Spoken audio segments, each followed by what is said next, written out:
دفن جو صدیوں تلے ہے وہ خزانہ دے دے۔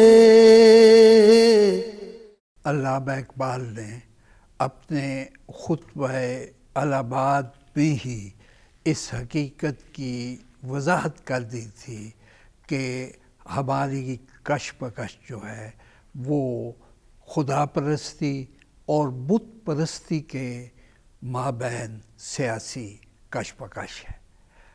ہم اللہ پہ ایمان رکھتے ہیں اور ہندوستان کی اکثریت جو ہے انڈین نیشنل کانگریس کے علم برداروں کی اکثریت جو ہے وہ بت پرست ہے۔ اگر ہم بت پرستی کی اکثریت کے ساتھ نہ رہ رہے ہوتے تو ہم یہ نہ سوچتے کہ ہم الگ وطن کی جد و جہد شروع کریں۔ یہ جد و جہد اس لیے شروع کی گئی، یہ تحریک اس لیے چلائی گئی کہ ہمیں یہ اندازہ ہے کہ بت پرستوں کی اکثریت جو ہے وہ خدا پرستی کی فضا قائم نہیں رہنے دے گی ملک میں۔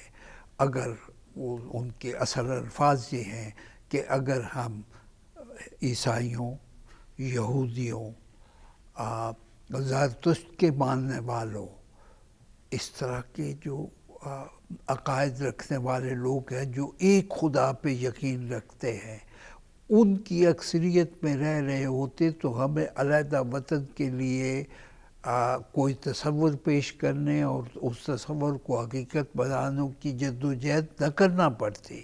لیکن حقیقت حال یہ ہے کہ ہم بت پرستوں کی اکثریت والے ملک میں رہ رہے ہیں۔ یہ ملک نہیں بر صغیر ہے، اس میں کئی قومیں آباد ہیں۔ ہندو بت پرستوں کے علاوہ یہاں خدا پرستوں کی اکثریت ہے، چاہے وہ مسلمان ہوں، چاہے وہ بدھ مت سے تعلق رکھنے والے ہوں، چاہے وہ عیسائی ہوں۔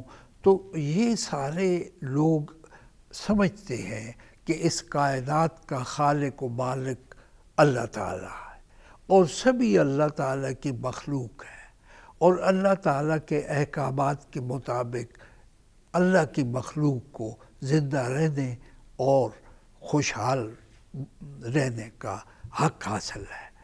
تو یہ چونکہ صورتحال یہاں نہیں ہے بر صغیر میں، یہاں ہندوؤں کی اکثریت ہے اور ہندوؤں میں بھی برہمنیت کا استحصال جاری ہے۔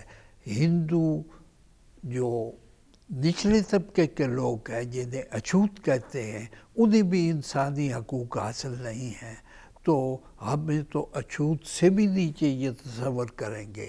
اس لیے ضروری ہے کہ ہم اپنے اللہ کے احکامات کو سامنے رکھتے ہوئے آج کے حالات میں ایک ایسی سیاسی تعبیر کریں کہ جس سے ہم اپنی اکثریت کے علاقوں میں آزاد ملک کے مالک بن جائیں۔